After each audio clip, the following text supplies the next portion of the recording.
Symbud Myntri Rangbah kejela berkemi ia ketenat Parliamentary Affairs ubah Preston Tensong negesngi ulaong baki Dkhot jong ka Ïingdorbar ken hapan buram bat Ïaid Katkum ki jing penbet Kyndon.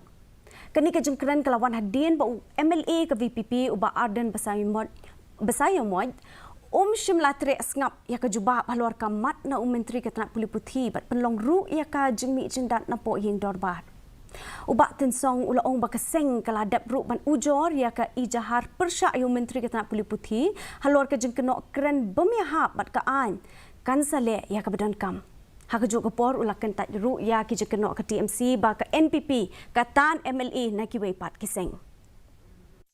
My humble request to all the honourable members, we have to be guided by the book, by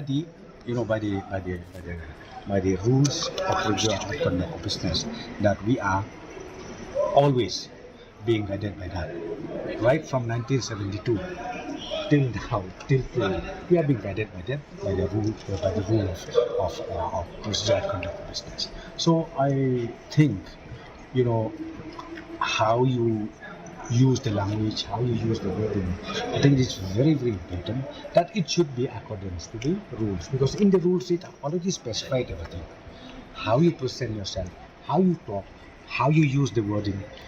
If it is unparliamentary, then we have to explain. MLA ka VPP na